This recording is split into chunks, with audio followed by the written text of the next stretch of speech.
सुन्नतें चल रही थीं, नमाज से मुतल्लिक़ सुन्नतों का तज़किरा चल रहा था।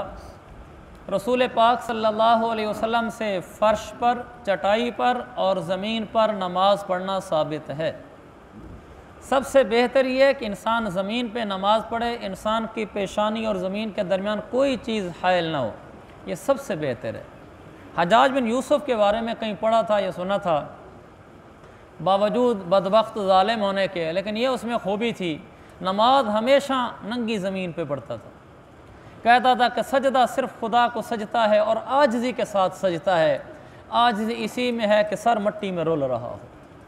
वो नमाज के वक्त आगे कुछ नहीं बिछाता था, हालांकि बहुत मुश्किल है। हमारे ज़माने में तो फिर भी आसान है क्योंकि हम पक्के फ़र्श हैं, पक्की चीज़ें हैं, लेकिन जब मट्टी का दौर था तो बहुत मुश्किल है।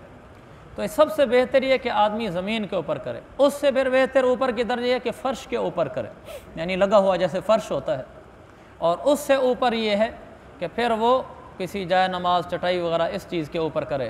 ताहम जिस तरीके से भी करेगा, ज़मीन पर करे, फ़र्श पर करे या ऊपर बिछी हुई चटाई, कालीन और ये सफ़ वगैरह किसी चीज़ पर करे, इस पर भी करना साबित है, अल्लाह के नबी से तीनों तरह साबित है। कभी कभी ज़मीन पर भी कर लेना चाहिए। नंगे पाँव चलना भी सुन्नत है, कभी कभार, कभी नंगे पाँव भी चल लेना चाहिए। तो ऐसी सुन्नतें इस्तेमाल कर लेनी चाहिए। कोई चीज़ ऐसी ना हो जो मेरे नबी ने की और हमने ना की हो। हर एक सुन्नत को एक दफ़ा तो कर ही लेना चाहिए। आपने मिट्टी के प्याले में पानी पिया है, एक दफ़ा पी लेना चाहिए। बाज़ारों से बर्तन मिलते हैं, लकड़ी के प्याले में आपने पानी पिया, एक दफ़ा पी लेना चाहिए, ताकि अल्लाह के नबी के साथ मुशाबत हो जाए। आपने इमामा बांधा है सारी ज़िंदगी, कभी ना कभी बांध लेना चाहिए ताकि अल्लाह के नबी की सुन्नत पर अमल हो जाए। रसूल पाक सल्लल्लाहु अलैहि वसल्लम ने जैसी ज़िंदगी गुजारी है, आपकी एक एक अदा पर अमल कर लेना चाहिए, ताकि क़यामत वाले दिन हाज़री हो आका के सामने, आप हमें देखकर खुश हो जाएं और हम आपको देखकर खुश हो रहे हों। आगे है असर की नमाज से मुतल्लिक़ सुन्नतें। असर के फ़र्ज़ों से पहले 4 रकात पढ़ना सुन्नत हैं। असर के फ़र्ज़ों से पहले 4 रकात पढ़ना सुन्नत हैं। सुन्नतें गैर मुअक्कदा हैं। इनमें पहली 2 रकातों के बाद अत्तहियात जब पढ़ेंगे तो अब्दुहु व रसूलु तक पढ़ेंगे, और फिर तीसरी रकात में जब खड़े होंगे तो सुब्हानक अल्लाहुम्मा से शुरू करेंगे। सुन्नतें गैर मुअक्कदा हैं। कोई पढ़ ले तो सुन्नत है मेरे पाक पैगम्बर अलैहिस्सलाम की, कोई ना पढ़े तो गुनाह नहीं, लेकिन ऐसा भी नहीं होना चाहिए कि ज़िंदगी में कभी भी नहीं पढ़ी। ऐसी भी गैर मुअक्कदा नहीं होनी चाहिए। कभी इंसान पढ़ ले, ताकि मुस्तकिल अगर ना भी पढ़ सकते हो तो कुछ ना कुछ तो पढ़ ही ले। अल्लाह के नबी सल्लल्लाहु अलैहि वसल्लम के रंग में रंग जाना, इससे बड़ी सआदत नहीं है कि हमारी सर से लेकर पाँव तक पूरी ज़िंदगी अल्लाह के नबी के मुताबिक हो, ताकि जब कब्र में आप अलैहिस्सलाम के सामना हो, फ़रिश्ते पूछें कि मा तक़ूलु फ़ी हाज़ा रजुलिल लज़ी बुइसा फ़ीकुम। रसूल पाक सल्लल्लाहु अलैहि वसल्लम के चेहरा मुबारक, शक्ल मुबारक सामने लाई जाएगी और पूछा जाएगा कि आप इस शख्सियत के बारे में क्या कहते हैं। तो हमारी ज़िंदगी और आपकी ज़िंदगी सर से लेकर पाँव तक मैच खाती हो, मिलती हो। फिर कब्र में भी मज़ा आ जाएगा, मरने के बाद भी जब उठेंगे तो मज़ा आ जाएगा। अल्लाह ताला हम सबको ये ज़िंदगी नसीब फरमाए, मुझे भी नसीब फरमाए, आपको भी नसीब फरमाए। मसाइल, नींद के बारे में मसला अर्ज़ करना है। बज़ात ख़ुद नींद से वज़ू नहीं टूटता। हमारे ये जो मारूफ़ है ना कि नींद से वज़ू टूट जाता है, नींद से वज़ू नहीं टूटता। आदमी बैठे बैठे जल्ला जितनी देर बैठा रहे वज़ू नहीं टूटता। उस नींद से वज़ू टूटता है जिस नींद के बारे में आदमी को ये ख्याल हो कि मैं नींद में ऐसे पड़ा रहा टेक लगा कर या लेट कर कि मेरे जिस्म के अज़ा ढीले हो गए थे। इस दौरान अगर हवा खारिज होना चाहती तो हो सकती थी, तो लिहाजा फिर वज़ू टूट गया। जैसे एक आदमी लेटा हुआ है, नींद आई हुई है, इस दौरान चूँकि जिस्म के अज़ा ढीले हुए हैं, अगर उसका वज़ू टूटना चाहे, हवा खारिज होना चाहे तो हो सकती है, लिहाजा वो कहेंगे कि वज़ू टूट गया।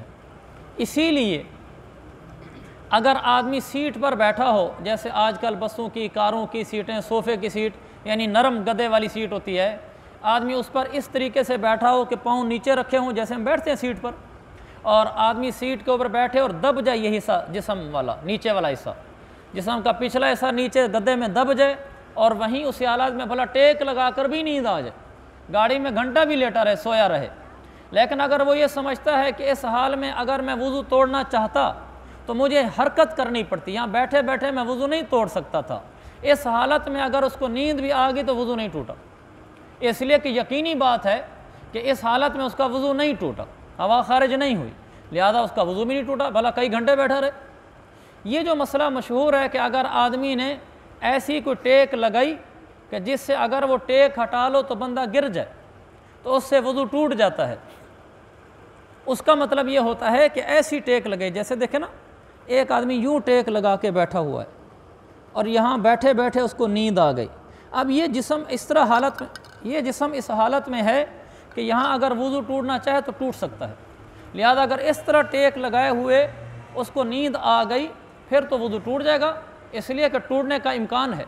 लेकिन अगर उस तरह बैठ गया जैसे मैंने बताया, सोफ़े में बैठा या गाड़ी की सीट पे बैठा कि जिसमें अगर वो जाग भी रहा हो और वज़ू तोड़ना चाहे तो न तोड़ सकता हो, तो उस हालत में नींद भी आ जाए तो वज़ू नहीं टूटता। एक और आसान मसला बताऊँ, बैठे बैठे आदमी को नींद आ गई और नींद आते ही वो गिर गया नीचे, गिरते ही फ़ौरन उठ गया, वज़ू नहीं टूटा, नींद की हालत में गिरा वो, ऐसे बैठे बैठे, ऐसे तो बैठे बैठे घंटा भी बैठा रहे तो नींद वज़ू नहीं टूटता, इसलिए कि जिस हालत में आदमी यहाँ बैठा हुआ है इस हालत में उसको वज़ू तोड़ने के लिए भी हरकत करनी पड़ेगी, लिहाजा इसी हालत में अगर वो उसको नींद आ गई है तो इससे उसका वज़ू नहीं टूटा, और अगर वो गिर भी जाए तो उसके बाद फ़ौरन उठ जाए तो भी वज़ू नहीं टूटा। हाँ, अगर गिरने के बाद फिर थोड़ी देर वो पड़ा रहा जिससे जिस्म के आज़ा ढीले हो गए, अब जाग गई तो अब वज़ू टूट गया है। उम्मीद है मसला वाज़ेह हो गया होगा। अल्लाह ताला अमल की तौफ़ीक़ अता फ़रमाए।